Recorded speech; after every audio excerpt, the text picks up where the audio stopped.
Et tout de suite, c'est Elisabeth Lévy. Bonjour Elisabeth. Bonjour Cécile et bonne année à tous. Oui, absolument. Alors, Elisabeth, vous voulez revenir sur... Il y a eu plusieurs attaques au couteau. Hein. Une hier à Metz, mais une attaque évitée à Metz. Oui, voilà, c'est ça. Les policiers ont réussi quand même à le maîtriser avant. Et puis, il y a cette autre attaque au couteau qui a fait quand même un mort et 2 blessés vendredi à Villejuif. Oui, eh bien, à chaque fois, c'est le même scénario. Une arme blanche, des passants frappés au cri d'Allah Akbar, un individu radicalisé derrière son écran ou dans son voisinage proche, comme le résume le Figaro dans son édito aujourd'hui. L'attaque de Villejuif, celle de Metz aussi, donc, fournit la recette de ce qu'on pourrait appeler le djihad ordinaire. Et pour les derniers mois, simplement pour les derniers mois, on peut ajuster à la liste Villeurbanne le 31 août et la préfecture de police le 3 octobre.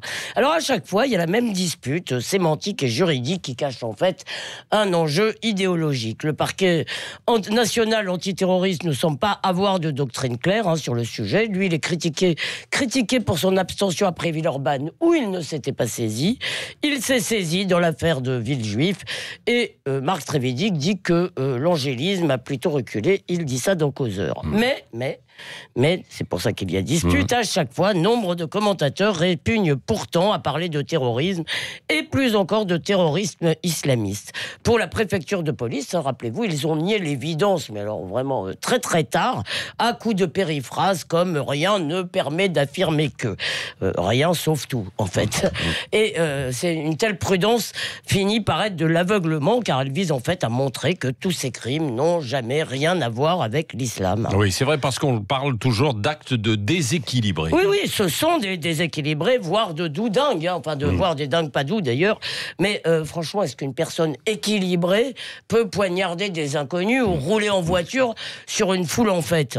Bon, non, évidemment pas. Donc tous sont déséquilibrés. Et de plus, tous les déséquilibrés ne tuent pas des mécréants ou des vieilles dames juives.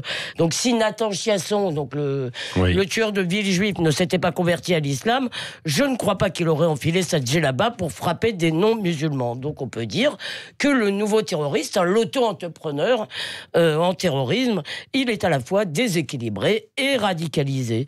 Alors on ne va pas faire disparaître la folie, on pourrait mieux la soigner, ça c'est sûr, mais il est urgent de s'interroger sur la forêt où de tels arbres se multiplient. Et qu'est-ce que vous voulez dire précisément alors, je veux dire qu'il ne suffit pas de lutter contre le terrorisme. Le plus important, le plus difficile peut-être, c'est de lutter contre ce qui nourrit le terrorisme, c'est-à-dire l'islam radical ou séparatiste. Et un énième livre-choc paraît à ce sujet ces jours-ci.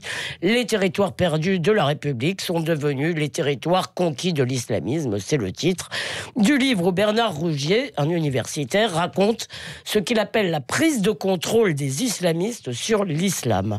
Or, face à ce phénomène, nous sommes désarmés, peut-être même démobilisés, parce que les islamistes ont des tas d'idiots utiles. Alors il y a les politiques qui nous expliquent qu'il n'y a pas de continuité entre le communautarisme et l'islamisme, ou qui croient, vous savez, c'était la thèse du président il y a 2 ans, je ne sais pas si ça l'est encore, que la sécession islamiste sera vaincue par la croissance. Il y a tous ceux d'entre nous, dans ces idiots utiles, qui par tact tolèrent les 1000 petits signes de sécession ou les encouragent, même comme le refus de serrer la main aux femmes ou celui de manger avec ses condisciples à l'école. Et enfin, je décernerai une mention spéciale aux commentateurs qui traquent obsessionnellement l'islamophobie.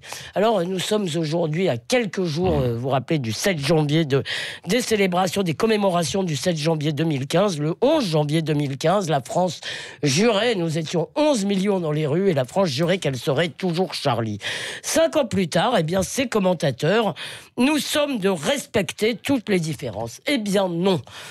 Honorer la mémoire de nos dessinateurs et de toutes les autres victimes exige au contraire d'affirmer notre droit à l'irrespect, qui est l'autre nom de la liberté d'expression.